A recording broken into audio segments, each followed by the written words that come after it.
Hi friends, it's Vanessa from the Sydney McMath Library.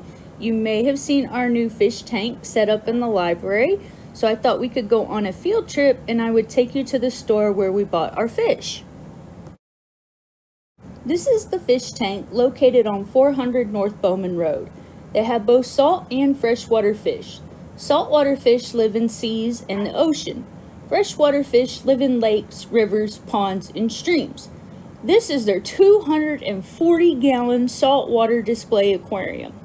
You may recognize some of the critters in this tank. That may look like Nemo and Marlin, but the bigger clownfish is actually a lady and the smaller clown is the gentleman. If the female leader dies, the biggest and strongest male will become a female and the new leader. The lighting in this tank looks a little different because it is a special light that can grow corals. Corals look like plants, but they're really animals. Most corals have photosynthetic algae called zooxanthellae that live inside them. The corals and algae have a mutualistic relationship. The coral gives the algae a place to live, and the coral also gives the algae the things they need for photosynthesis. In return, the algae makes things from photosynthesis that help the coral grow. My favorite fish in this tank is the pipefish. You'll hear me say that I have a lot of favorite fish, and they're all really my favorite fish. But pipefish look like really long seahorses. They have tiny mouths, and I just like the way they move. Also, their eyeballs are really cool. This guy is looking for tiny bugs to eat. So that light blue guy right there is a powder blue tang. The fellow with the yellow tail behind him is a purple tang. Of course, we have an Ocellaris clownfish. That guy going by right now is a scribbled rabbit. There's an Eblei mimic tang. And that purple long guy that's kind of hiding out in the back, that's a mystery wrasse. This is a 120-gallon freshwater planted tank. The lights on this tank help grow plants. I really like the curly plants. Scott always overfeeds the fish. Don't overfeed your fish like Scott. If you overfeed, it can make your aquarium water funky.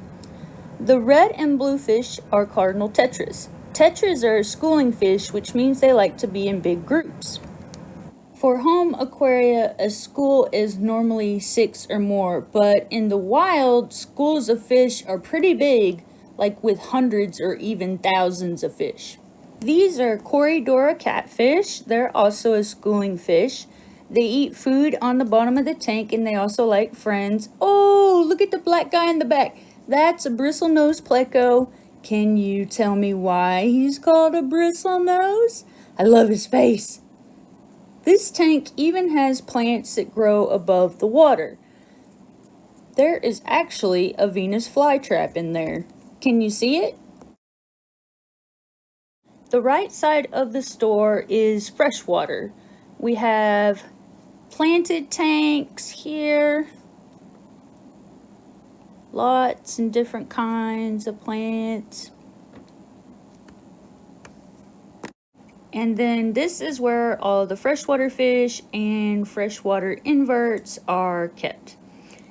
At the back of the store, there are 4 tanks for saltwater invertebrates. Invertebrates don't have a backbone. There are a lot of really cool fresh and saltwater inverts. Starfish, crabs, and urchins are all types of invertebrates. This is a chocolate chip starfish. This is the top side of one. And then this is the underside. Those little dots are his feet, and that's how he moves around. Another kind of invert is a long spine urchin. Those spines are super sharp, plus they're venomous. Do you know what the difference between venom and poison is? You're right. Venom is injected by a bite or a sting. Poison is swallowed or inhaled. There are quite a few ocean critters that are venomous. Emerald crabs are also types of inverts. They like to eat algae and they're fun to watch. Don't worry, emerald crabs aren't venomous, but they can pinch. This is a red-breasted wrasse. I really like his teeth. Turn around. Let's see your teeth. Remember talking about venom? This is a lionfish.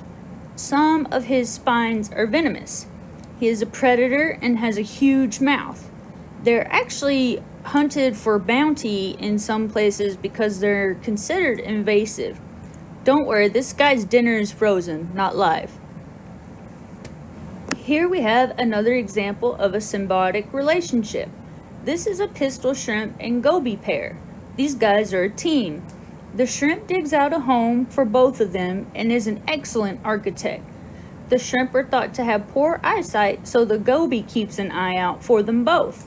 The goby will use his tail to push the shrimp back into the cave when danger comes. That shrimp may be small, but he is mighty. I've had pistol shrimp take pieces of my coral and use them to decorate the inside of their caves before. It's time for another one of my favorite fish. The Yasha is definitely my favorite of all the shrimp gobies. They have beautiful fins and they stay small, which makes them great for smaller tanks like nano tanks, which are tanks that are like 5 to 20 gallons. Those black and white sparkly guys are called Bangai cardinals. In the wild, they like to live in long-spined urchins like the one we saw earlier. After they spawn, the male carries the eggs in his mouth. It is the coolest thing to see a male Bangai cardinal with a mouthful of babies. The dragon wrasse is another one of my favorites, but they definitely have to go in larger tanks. They're nicknamed rock movers because they can move rocks. They look totally different as adults though. These are some freshwater nano tanks that the employees have set up. The tank on the left is about 5 or 6 gallons and has endlers and ember tetras, and I think that's about it in there. And then the tank on the right is about 2 gallons and it has a pea puffer in there. I hope you enjoyed the virtual field trip. I've got some cool pictures of some other critters that I've seen at the store. I hope this has sparked your interest in maybe setting up an aquarium. So go check out the fish tank on Bowman in West Little Rock and they can help get you going. Bye.